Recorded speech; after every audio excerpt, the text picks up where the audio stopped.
Hey, everybody. It's Jay-Z from downtown Cleveland, 12th and St. Clair. This is week 32, 30-second video. Today, a proud mom, Ashley Love, whose son Zamir attends Breakthrough Schools in sixth grade. But Ashley, let's go back a few years. And by the way, welcome. Thank you. Thank you for having me. I love your hoodie. It's great. Thank you. Breakthrough Schools. Hey, Ashley, let's go back to when you had a tough choice to make to put Zamir into Breakthrough. I think it was Citizens Academy Southeast at the time, way back in first grade. And why did you make the move? Well, I live in Warrensville, and Zamir attended Warrensville in kindergarten. And unfortunately, at that time, Warrensville was a failing school system. So I did want to make sure that my son was being challenged because he did test and he was gifted. And I did the research on the Ohio Department of Education website comparing the public, charter, and private schools. And when I saw that Citizens Academy Southeast was going to be opening in a location close to my home, I was curious to learn a little bit more about them. And with my research, I was very pleased. I learned that they had an enrichment program, which is what I was looking for, scholarship opportunities, and among other great things. Great. And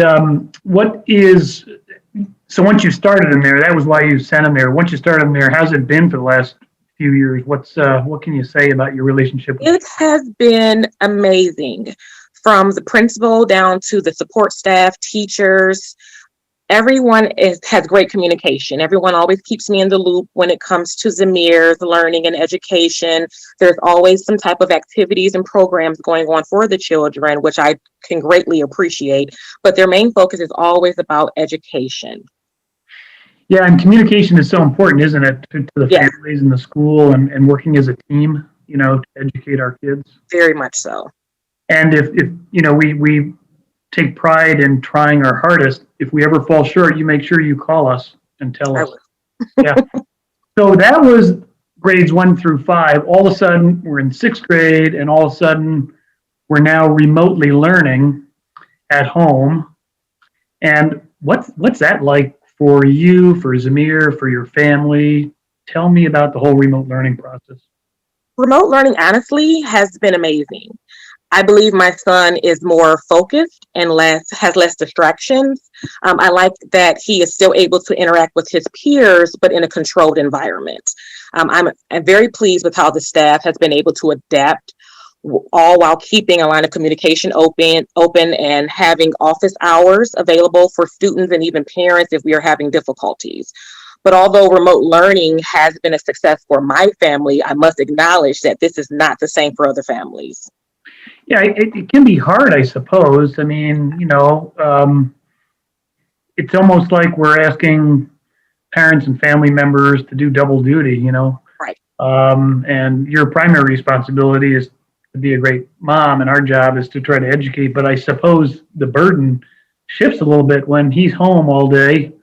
I guess you supervise a little bit, huh, to make sure he's on task? Yes. So I am able to supervise, troubleshoot, and assist.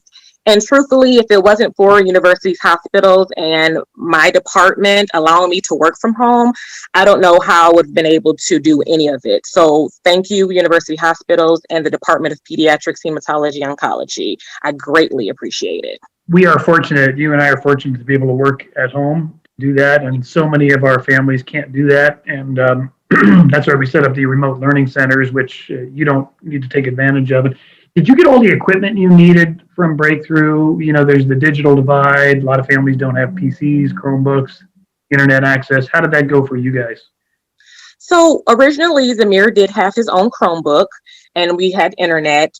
I did not want to take a Chromebook or a hotspot from a family that could, truly need it.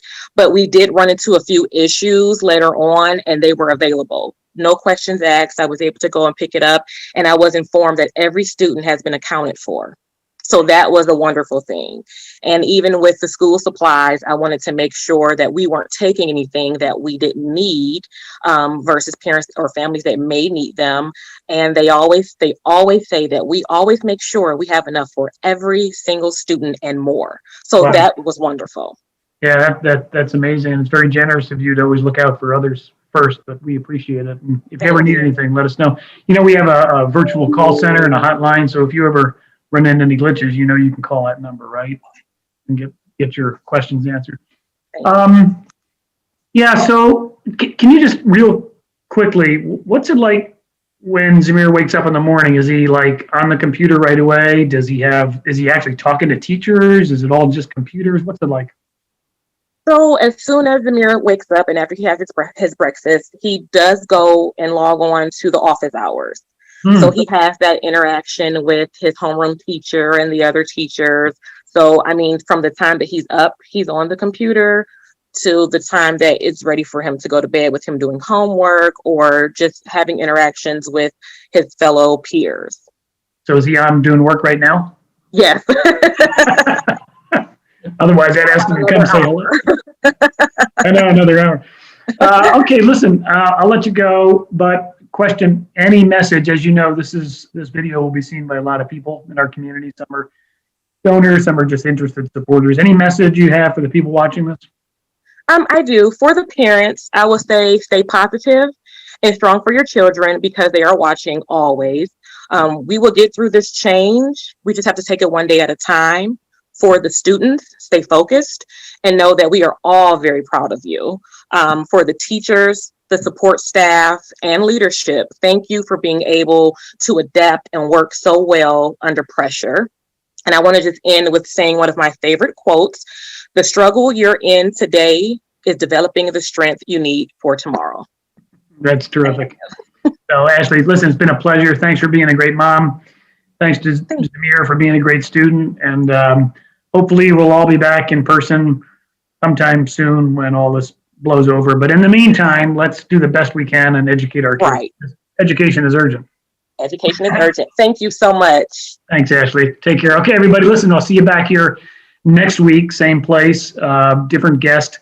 And if you want to help, as Ashley pointed out, every scholar who needs equipment, whether they need a Chromebook or hotspot, gets it, and that's only due to your generosity. And you can go on the website at breakthroughschools.org, click on the Victory Fund, and if you can help, we'd really appreciate it, especially since this is going to be going on for a while, I'm afraid. So that's it from downtown Cleveland. Jay-Z checking out. Have a great week, everybody. See ya, Ashley. Bye.